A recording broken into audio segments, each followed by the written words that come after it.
सो Python software install करने के बाद, पाइथन हम लोगों ने सॉफ्टवेयर इंस्टॉल किया, Python 3 point something, right.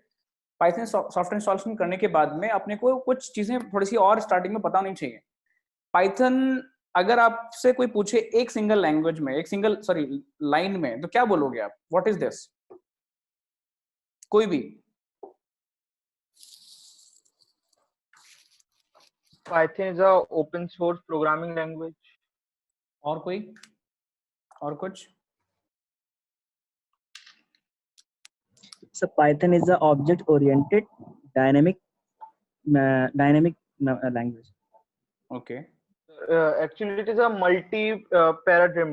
Means it has the properties of all three: structure, object-oriented, and as well as the third wala bhul raha sir. और Python is interpreted high-level general-purpose programming language. It's a quite good thing. और कोई? Sir, Python is a general-purpose, high-level interpreted and dynamically typed programming language, which is used in many features. It has. It can be used in web development and machine learning, data analysis. Right. Like that. सो अगर ये line complete करने के लिए बोला जाए तो एक paragraph बन सकता है, और पाइथन को एक सिंगल लाइन में कंप्लीट नहीं कर सकते। मुझे आपकी बातों से ऐसा लग रहा है, जो कि बिल्कुल सही है। Python is a kind of interpreter, high level interpreter. High level से लेना देना इस चीज का है, मैं आपको थोड़ा सा हाई लेवल समझा देता हूँ। हाई लेवल मतलब जितना हाई लेवल की बात करेंगे उतना ईजी होगा समझना, जितनी लो लेवल लैंग्वेज होगी उतनी ही टफ होगी समझनी। अगर हम लोग मशीन लेवल लैंग्वेज की बात करें, जो कि वो वेरी लो लेवल लैंग्वेज है, तो वो उतनी टफ है। 1010101001 कितनी बार 0101 की किस कॉम्बिनेशन, किस सीरीज को, किस पैटर्न को हम क्या बोलने वाले हैं, कुछ समझ में नहीं आने वाला। And many programmers are working for that, machine level language also. Then people are working for assembly. थोड़ा सा कम टफ है, लेकिन still for us as a beginner it's really very tough, right? There are millions of instructions for assembly language, and then we need to work on hexadecimal codes or number of other instructions. And then we got to know about C, जिसके अंदर काफी सारे keywords हैं, काफी सारे अलग अलग तरह की कमांड्स हैं, उन कमांड्स को हम लोग यूज कर लेते हैं। फिर आती है वेरी हाई लेवल लैंग्वेज। तो पाइथन सबसे पहले तो इंटरप्रेटर है, और इंटरप्रेटर लाइन बाय लाइन काम करता है, ये हमें ऑलरेडी पता है। लाइन बाय लाइन काम करने की वजह से पाइथन थोड़ा स्लो होता है compare to C plus plus. But जितने भी दुनिया में और इंटरप्रेटर हैं, पाइथन सबसे फास्ट है अभी तक, right. Python is the fastest interpreter, आप ऐसा बोल सकते हो। दूसरा, पाइथन एक प्रोग्रामिंग लैंग्वेज भी है, पाइथन एक इंटरप्रेटर भी है। सॉफ्टवेयर यानी सॉफ्टवेयर डेवलपमेंट भी पाइथन में हो रखा है, और पाइथन एक लैंग्वेज भी हो गई है, जिस लैंग्वेज को हमने बोल दिया ओपन सोर्स। मतलब ये इसके ऊपर कुछ भी अगर सोर्स अवेलेबल कराना है, तो आपको सब कुछ फ्रीली मिल जाएगा, सब कुछ ओपनली मिल जाएगा। ओपन का मतलब है इंटरनेट पे फ्री मिल जाएगा, कहीं भी आप किसी वेबसाइट पे जाके चेक कर सकते हो। किसी भी लाइब्रेरी को आप डाउनलोड कर सकते हो और इंस्टॉल कर सकते हो, यूज कर सकते हो। ऐसा कोई रेस्ट्रिक्शन नहीं है, पाइथन ने कुछ नहीं दिया कि ये वाली लाइब्रेरी यूज करना है, ये वाली नहीं करना है, ऐसा करना चाहिए, वैसा करना चाहिए, कुछ नहीं बताया। इसने बोला कि आपको जो यूज करना है, आपके हाथ में कंट्रोल है, now you can do it, right. And then Python, जितने भी मैंने बोला कि जितने भी इंटरप्रेटर अभी तक हैं, उनमें सबसे फास्टेस्ट है। फिर किसी ने बोला, या अभिषेक ने या किसी ने बोला कि इसमें 3 चीजें हैं पाइथन में।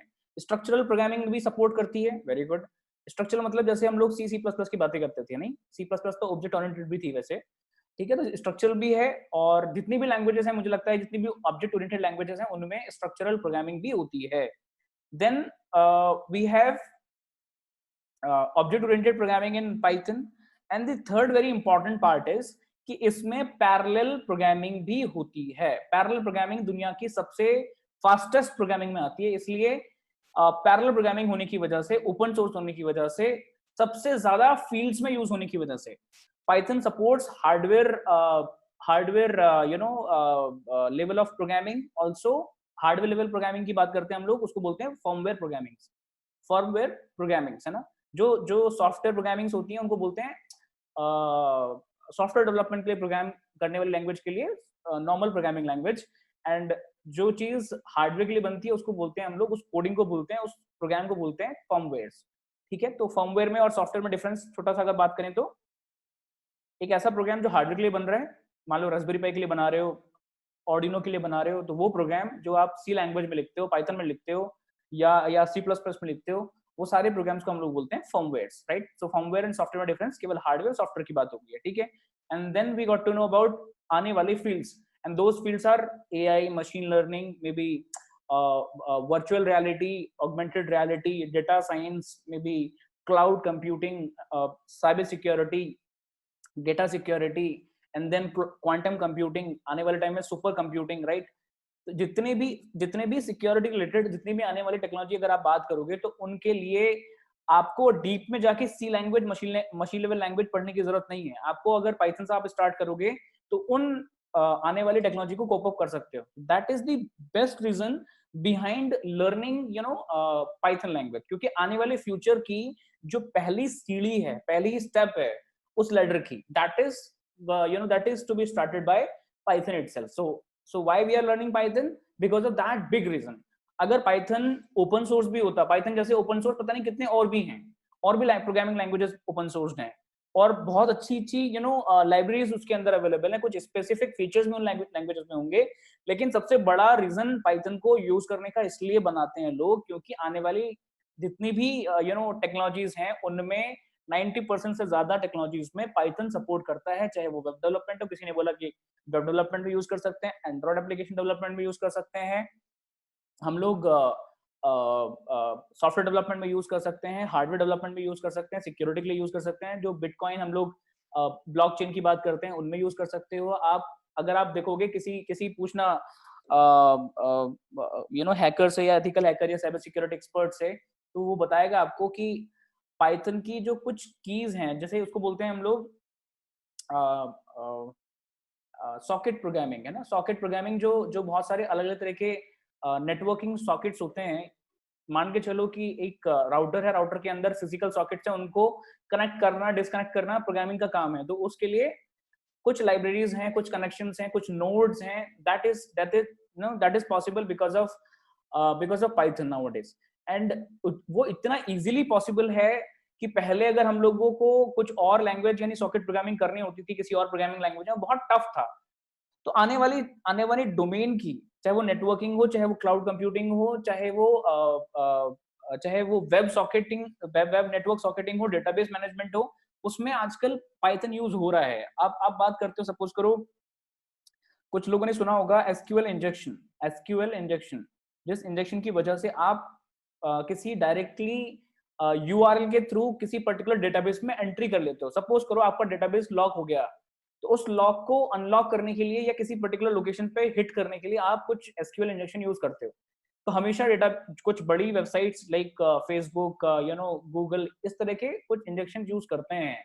तो आपको इंजेक्ट करने के लिए कुछ स्पेसिफिक पर्टिकुलर कोड चाहिए होते हैं, कुछ यूआरएल चाहिए होते हैं, कुछ पर्टिकुलर अर्थमेटिक यूआरएल के साथ में मे बी कंडीशन चाहिए होती हैं। वो कंडीशंस पाइथन के साथ में पॉसिबल हैं। तो थिंक अबाउट आने वाला future technological domain where initially if you'll start with Python it will be quite good, like for living in this era, in this world, we need to understand Hindi, English kind of languages। वैसे ही technical world में आने वाली technologies के लिए cope up करने के लिए, क्योंकि हम लोग टेक्निकल वर्ल्ड से फील्ड से जुड़े हुए हैं, सो पहली सीढ़ी हमारे लिए स्टार्ट होती है पाइथन से। तो मैं पाइथन पहले स्टार्ट करने वाला हूँ। पाइथन मुझे लगता है कि इससे अच्छा आपको इंट्रोडक्शन कहीं भी किसी विकिपीडिया पेज पे नहीं मिलेगा। ये स्ट्रॉन्ग रीजन है जिसकी वजह से लोग पाइथन यूज कर रहे हैं। मेरा भी आप लोगों के लिए रिकमेंडेशन ये है कि जितनी जल्दी, जितना डीप में हम लोग पाइथन को कवर कर लेंगे उतना अच्छा है हमारे लिए। अगर आपका लॉकडाउन अभी तक अच्छा नहीं गया है, आपका लॉकडाउन आपकी लर्निंग के हिसाब से उतना अच्छा नहीं गया है, कॉम्पिटिटिव नहीं गया है, तो आप आने वाले टाइम में अभी जो जुलाई बचता है, प्लीज पाइथन को कवर कर लें। 1 महीना पाइथन के लिए इनफ है, इनफ नहीं, मोर देन इनफ है। तो पाइथन को या किसी भी लैंग्वेज को, मैंने किसी भी लैंग्वेज को 2 पार्ट में डिवाइड किया। डे 2 स्टार्ट कर रहे हैं, तो डे 2 से यहाँ पे लिख लेते हैं कुछ, है ना, पाइथन के नीचे। मैंने किसी भी लैंग्वेज को, प्रोग्रामिंग लैंग्वेज को 2 पार्ट में डिवाइड किया। पहला मैंने उसको बोला कोर, और दूसरा एडवांस। सो कोर का मतलब क्या होता है? Core is the main language part and advance is the implementation part of a language, है ना? इम्प्लीमेंटेशन, कि आप इस लैंग्वेज को यूज करके बना क्या सकते हो, किस किस फील्ड में यूज हो सकती है। तो advance part is very huge. अभी हम लोग जो एडवांस पार्ट यूज करने वाले हैं that is for data science, then software development और ML, DL, AI। अब इसको कंटिन्यूड रख सकते हो, ठीक है ना? इसके लिए हम लोग यूज करने वाले हैं core. Yes, we need to computer vision भी हम लोग एडवांस में ही इंप्लीमेंट करने वाले हैं। We need to go for computer vision also, right? तो जितनी भी एप्लीकेशन पॉइंट ऑफ व्यू है उस किसी भी लैंग्वेज का, उसको हम बोलते हैं advance part of this particular language. Then main language part के अंदर मैं फिर से इसको दो पार्ट में डिवाइड करता हूँ। Now we have got basics plus oops, right? Basic plus oops का combination is that core part of the programming language। Python की बात कर रहे हैं तो बेसिक्स में किसी भी लैंग्वेज के, मैं पाइथन को थोड़ी देर के लिए भूल जाता हूँ, आप लोगों को बोलता हूँ कि इमेजिन करो कि आपके पास प्रोग्रामिंग लैंग्वेज है, चाहे वो जावा है, चाहे पर्ल है, चाहे मैटलैब है, चाहे वो एम्बेडेड सी है, कोई भी एक लैंग्वेज आप इमेजिन करो। प्रोग्रामिंग लैंग्वेज के अंदर आपको दो पार्ट मिलेंगे, उसके एडवांस पार्ट्स और core part, right? Core part के अंदर बेसिक प्लस oops आएगा अगर वो ऑब्जेक्ट ओरिएंटेड है तो, राइट? अगर स्ट्रक्चरल है तो आपको बेसिक्स कुछ स्ट्रक्चरल कंसेप्ट्स आपको देखने को मिलेंगे। Then let us talk about few basic points and object oriented part of the core of any programming language. Then the first part is basics। basics के अंदर आते हैं operators और keywords, then conditional statements, लिख नहीं रहा हूं आगे, है ना? conditional statements, loops, functions, libraries और क्या हो सकता है?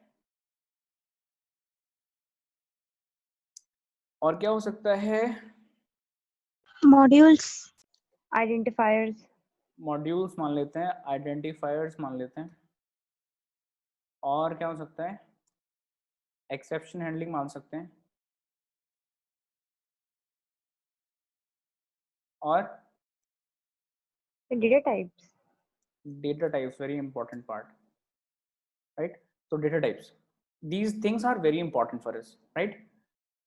इसके अलावा भी कुछ छोटी छोटी चीजें हैं जो इंपॉर्टेंटली रोल प्ले करती हैं, बट हम लोगों ने वो मोटी मोटी चीजें लिख ली जो सबसे ज्यादा हाईलाइटेड है, ठीक है ना? ये कोर की बेसिक की बात थी। देन oops के अंदर ऑब्जेक्ट्स, क्लास, फिर मेथड्स, फिर बोलो कंस्ट्रक्टर्स एंड कंस्ट्रक्टर्स, डिकंस्ट्रक्टर्स। बिल्कुल, कंस्ट्रक्टर्स, डिकंस्ट्रक्टर, देन उसके बाद इनहेरिटेंस, एनकैप्सुलेशन, polymorphism, है ना? ये सब कुछ file handling, file handling, very good. और मैम क्या बोला? एब्स्ट्रैक्शन, regex,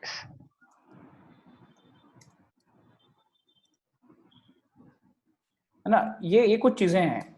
देन इनमें से कुछ चीजें हम लोग जल्दी से फटाफट ऑब्जर्व करने की कोशिश करते हैं, and above then that we need to have a particular pattern of writing the program, जिसको क्या बोलते हैं?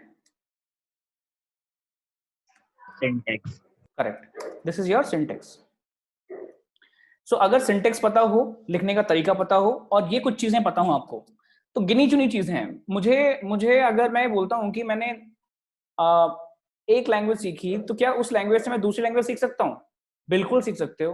आपको डीप में ऑपरेटर समझने की जरूरत है, कीवर्ड समझने की जरूरत है, बाकी चीजें होती हैं रट्टाफिकेशन, है ना। जितनी जल्दी हम लोग मेमोराइज कर लेंगे या क्रैम कर लेंगे अलग अलग तरह के कीवर्ड्स को, कि इस लैंग्वेज में कीवर्ड्स कौन से हैं, इस लैंग्वेज में लूप्स किस तरह से लिखे जाते हैं, फंक्शंस कैसे लिखे जाते हैं, तो those patterns are different, but concepts of using those things, जैसे मैंने बोला कि journey from Jaipur to Delhi is not same with the journey of Jaipur to Mumbai, Jaipur to Ahmedabad, Jaipur to Agra. सारी journeys अलग हैं, सारे process अलग हैं, सारे मे बी जो एफर्ट्स होंगे उनके अंदर सब अलग होंगे, बट हम लोगों ने जर्नी सीख ली है तो अलग अलग एफर्ट्स को हम लोग शायद कंफर्टेबली डील कर सकते हैं। वैसे ही कुछ इनके साथ में भी है। तो मैंने अगर बोला कि एक लैंग्वेज आपको आती है, तो मैं ये डैम श्योर आप लोगों को कंफर्टेबली एश्योरेंस देता हूं कि आप ये पर्टिकुलर चीजें अगर जान जाएं तो किसी भी लैंग्वेज के अंदर एंटर कर सकते हैं। It's not about one language, and right now with 15 languages I am dealing with this particular Python. 15 language और जो मुझे अगर आती है तो मैं उनमें कंफ्यूज नहीं होता, या मुझे उनमें जाने में प्रॉब्लम नहीं होती, मुझे उनके प्रोग्राम समझने में दिक्कत नहीं होती है, जस्ट बिकॉज कि मुझे ये चीजें पता है कि भाई ये वाला प्रोग्राम लिखा हुआ है, इस तरह इस स्टाइल में लिखा हुआ है, तो इसका मतलब लाइब्रेरी से है, फंक्शन से है, मॉड्यूल से है, इनहेरिटेंस से है, इसमें ऑब्जेक्ट बने हुए हैं। अभी किसी लाइब्रेरी के ऊपर स्टार्ट करने से पहले थोड़ा और वापस से देख लेते हैं कि क्या हमारे पास चीजें नई हैं, क्या चीजें डिफरेंट हैं, है ना, क्या चीजें और हम लोगों को पाइथन के अंदर जाननी चाहिए, क्या पता आप लोग जानते हो पहले से। ठीक है, suppose I will write a is equal to 1,4, hello, Techinest, suppose Jaipur, है ना, मैंने लिखा। तो आप बता पाएंगे कि a क्या है? What is a?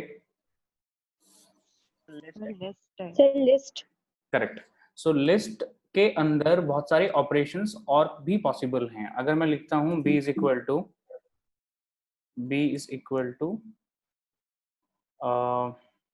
जयपुर, है ना।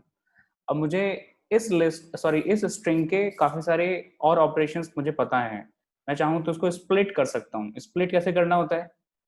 किसी एक पर्टिकुलर इंडेक्स से लेके दूसरे इंडेक्स तक, या बीच में कोई इंडेक्स ले लिया हम लोगों ने, उससे पहले का डेटा अलग कर दिया, उसके बाद का डेटा अलग कर दिया। We can split it into many parts also, right. If we have a string like a passage, right, or a book, right, if we have converted that book, the whole over book of lack of words, into one of the a document, right? So if we have to analyze the specific section of that book, text हम लोगों को analyse करना है कि इसमें कौन कौन से चैप्टर हैं, और पूरे बुक के एनालिसिस करने के बाद में ये पता दे, वो एनालिसिस करने के बाद एक रिजल्ट आए कि ये बुक किस तरह की है, ये फिक्शन बुक है, ये एक नॉवल है, ये एक फिजिक्स से रिलेटेड कुछ कंटेंट है इसके अंदर, कुछ स्पोर्ट्स से रिलेटेड कंटेंट है, कुछ इसके अंदर स्टोरीज हैं, ठीक है ना। तो अगर ऐसी चीजें करनी है तो आपको पहले तो उस टोटल डेटा को स्ट्रिंग में एनालाइज करना पड़ेगा, और स्ट्रिंग को बहुत सारे आगे फर्दर मैनिपुलेशन करने पड़ेंगे। अभी हमारे पास मैनिपुलेशन के लिए अगर एक सिंगल लेटर है, सिंगल वर्ड है, सॉरी, दैट इज जयपुर, तो इसके साथ में क्या क्या हो सकता है आप बता सकते हो इमेजिन करके?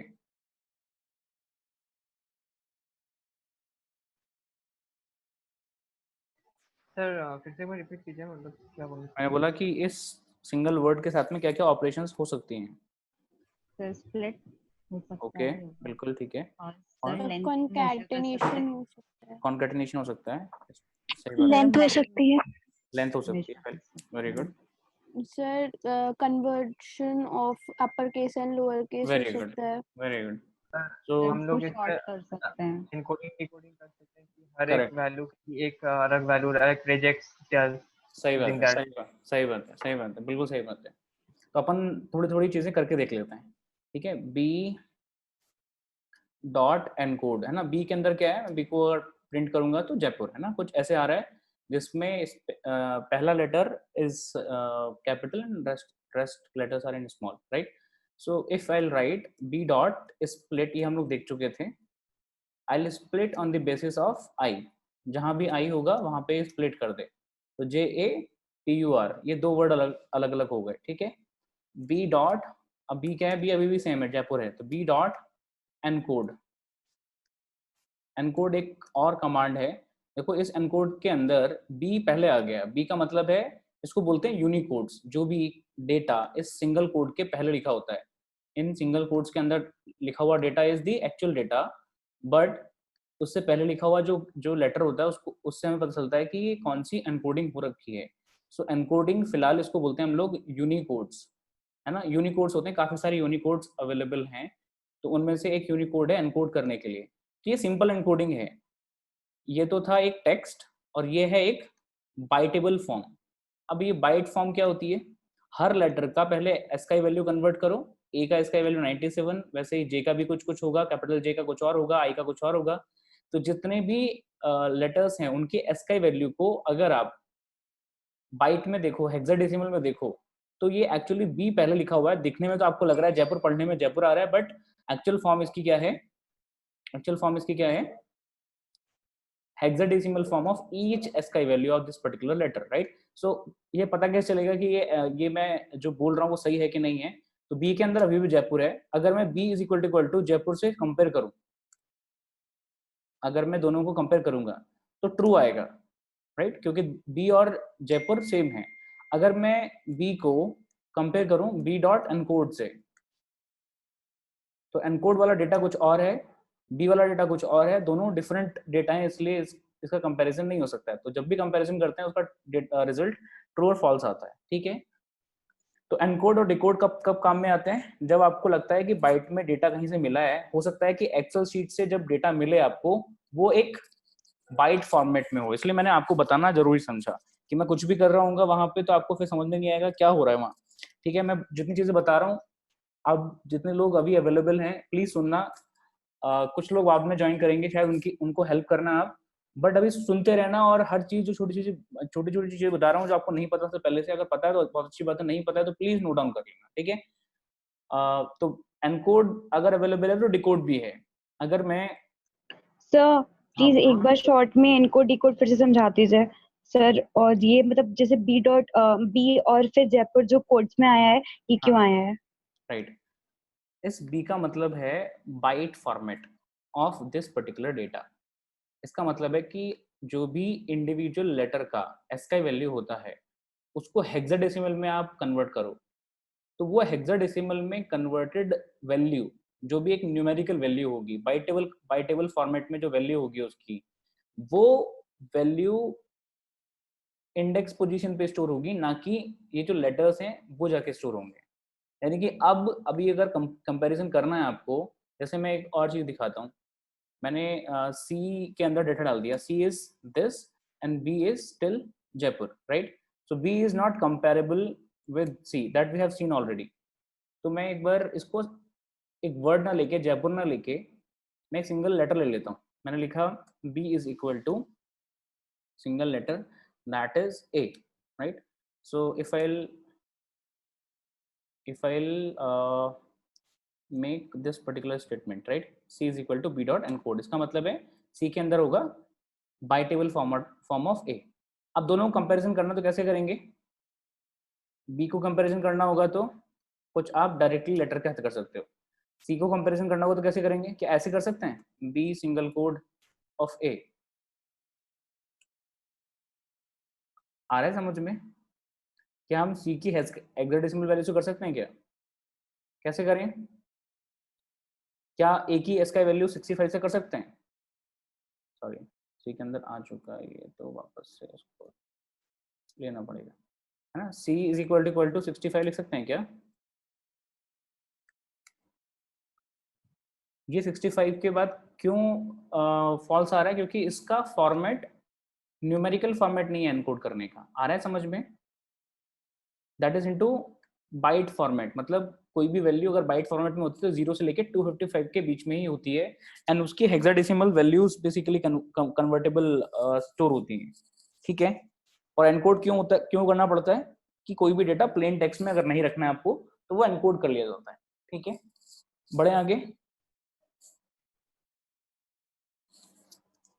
वंशिका, समझ में आया क्या? Yes sir. तो इसके आगे देखते हैं। स्प्लिट हम लोग समझ चुके, एनकोड डिकोड समझ चुके। अच्छा, एनकोड हो चुका है, सी इज एनकोडेड डेटा, तो डिकोड भी कर सकते हैं इसको। D is equal to C dot decode, decode से वापस से ये इसके ओरिजिनल फॉर्मेट में आ जाएगा। ठीक है, तो एनकोड और डिकोड हमारे पास दो कमांड है। उसके बाद बी हमारे पास है या ए हमारे पास है दिस। अच्छा, बी हमारे पास है ए, बी इज इक्वल टू कुछ और ले लेते हैं, वापस से जयपुर ले लेते हैं। इसको कन्वर्ट करना है लोअर और अपर केस में, तो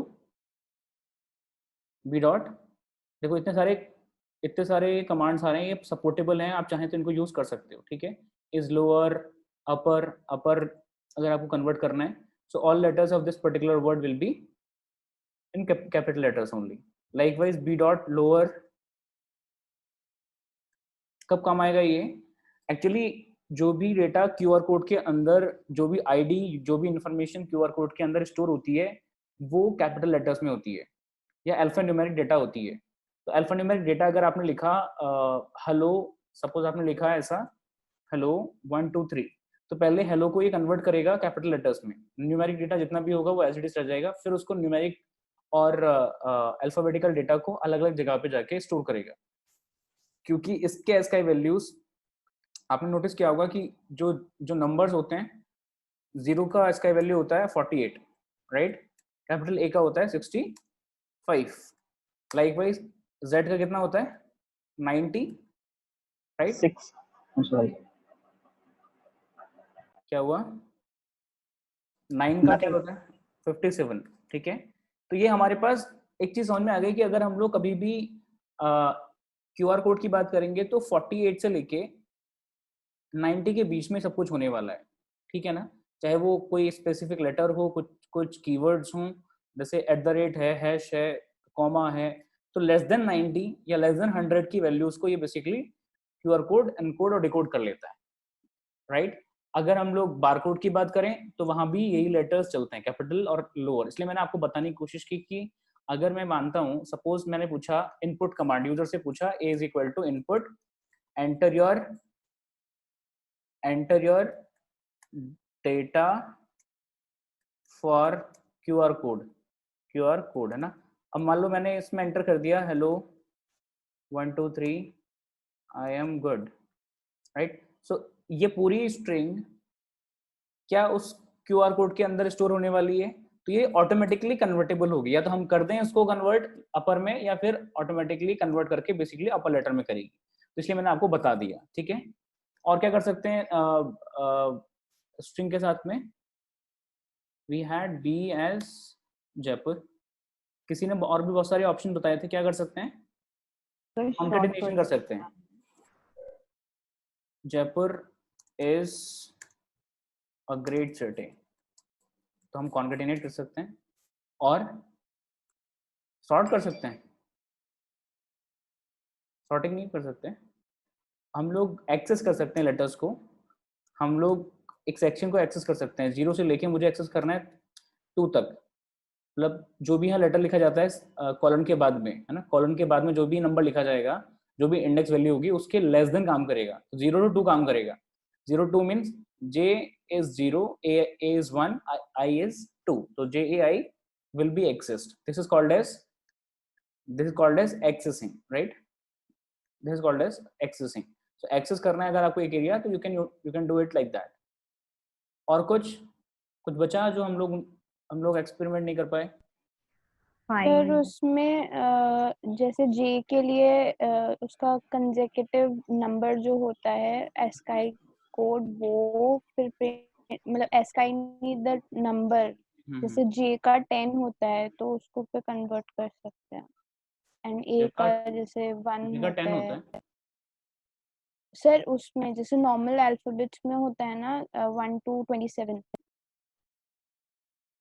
तो उसमें उसके जैसे जे के आगे वाला लेटर हम चेंज कर सकते हैं, मतलब एक इंक्रीज कर सकते हैं एक लेटर। वो मैनुअल एन्कोडिंग्स हैं। ठीक है, हम लोग ए को 1 मान सकते हैं, बी को 2, लाइकवाइज जेड को 26, और इन सारे लेटर्स को उसके हिसाब से एनकोड और डिकोड किया जा सकता है, आपस वो में तो हम कह सकते हैं। वो तो हम कोई भी लॉजिक लगा सकते हैं इसमें। बिल्कुल बिल्कुल बिल्कुल, ये तो मैनुअल लॉजिक है, इसके अलावा कुछ? ठीक है, वापस हम चलते हैं लिस्ट पे। ए इज दिस, सो ए गायब हो गया। अच्छा, तो वापस से पीछे चलते हैं। शिट शिट, इसका शॉर्टकट की क्या होता है जिससे आप पीछे आते हैं? Control P. ओके, हाँ, so A is equal to 1, 4, hello, Techinest, Jaipur. So I can access here also. हम लोग यहाँ भी किसी पर्टिकुलर इंडेक्स से और रेंज को भी एक्सेस कर सकते हैं, 0 to 3, actually 0 to 2, right? So 1, 4 and hello. Now we can do some operations over here as well, है ना? कल जैसे हम लोगों ने डिलीट करने की कोशिश की थी, del A of, मुझे 4 को डिलीट करना है, मुझे 4 को डिलीट करना है, del A of 1. So 4 is been deleted. Now we have got the remaining data. मुझे कुछ चीज ऐड करनी है, तो a dot append. Append is the command to add something after the data. जितने भी डेटा की लोकेशंस पे जो भी अवेलेबल है उसके बाद अगर कुछ ऐड करना है, जयपुर के बाद ऑटोमेटिकली ऐड करना है, तो append कमांड है। सो append के अंदर मैंने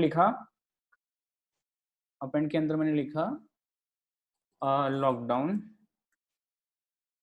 इसकी याद नहीं आनी चाहिए वापस से। A, now we have got A 1, hello, Techinest, Jaipur, lockdown, right? अगर मुझे कोई डेटा इन टेकिनेस और जयपुर के बीच में डालना है, तो टेकिनेस और जयपुर के बीच में एक स्पेसिफिक लोकेशन पे डालना है, तो पहले मुझे चेक करना पड़ेगा कि इन दोनों के बीच के लोकेशन का नंबर क्या होगा।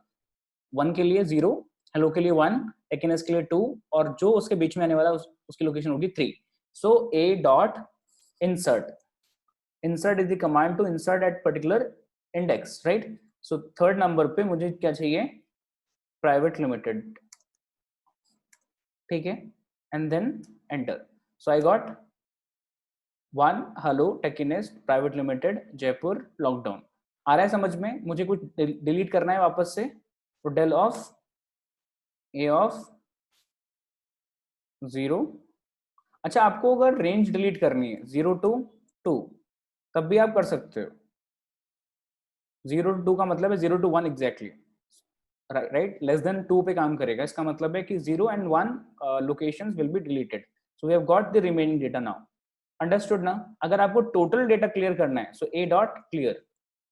अगर आपको कुछ भी नहीं चाहिए इस पूरी डेटा का, इसको बोलते हैं हम लोग blank list, right? Blank list.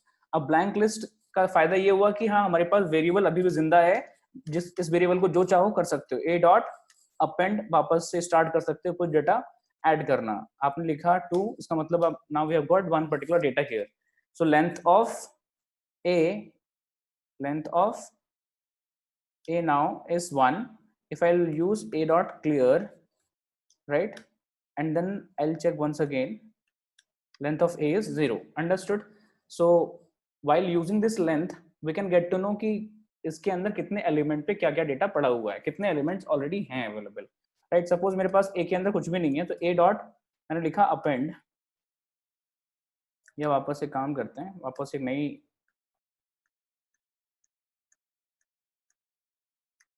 List बनाते हैं, है ना? मैं चेक करना चाहता हूँ कि टेकिनेस्ट इस लिस्ट में है या नहीं है। रिपीट कर रहा हूँ, टेकिनेस्ट इस लिस्ट में है या नहीं है। तो मैं कैसे चेक करूंगा? इसमें चेक करने के लिए, सर्च करने के लिए ऑप्शन है टेकिनेस्ट, जिसको आप सर्च करना चाहते हो वो वर्ड टेकिनेस्ट हो, या कोई लेटर हो, कोई वर्ड हो, कोई डेटा हो, whatever is there to search in A. तो इन कमांड से आप किसी पर्टिकुलर लिस्ट के अंदर का कोई भी डेटा इंडिविजुअल लोकेशन पर अगर पड़ा हो तो वो सर्च कर सकते हो। Enter, it will return you true और फॉल्स। अगर होगा वो डेटा तो ट्रू मिलेगा, अदरवाइज फॉल्स मिलेगा। तो आपको ये अभी ऐसा नहीं लग रहा कि अगर हम लोग ऐसा कुछ लिख लेते, hello sir, I am good today, how are you, right? Suppose ये कुछ ऐसे, मेरे पास एक स्ट्रिंग है, अगर ये बहुत बड़ा पैसेज होता उस पैसेज में मुझे एक वर्ड सर्च करना होता जैसे हम लोग नॉर्मली ऑल्ट एफ के थ्रू करते हैं अपने लैपटॉप के अंदर अपने डॉक्यूमेंट के अंदर।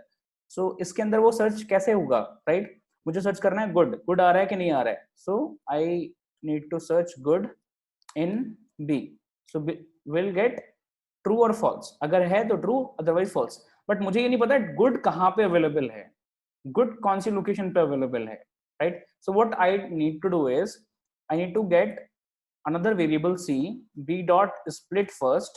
I will convert this particular string into list first. किस बेसिस पे? स्पेस के बेसिस पे मैंने कन्वर्ट किया। c के अंदर मेरे पास सब कुछ डेटा अलग अलग वर्ड में आ गया। Now I have to check whether good is available or not. Again if I'll use this, it will tell us true or not. Now I need to check the location of this good, right? इससे पहले location है 0 1 2 3 4, इसकी location exactly अभी फिलहाल के लिए है 4, right? तो ये लोकेशन कैसे मिलेगी मुझे? इस लोकेशन के लिए हमारे पास है जो भी आपकी लिस्ट है, मेरे पास लिस्ट है c डॉट इंडेक्स।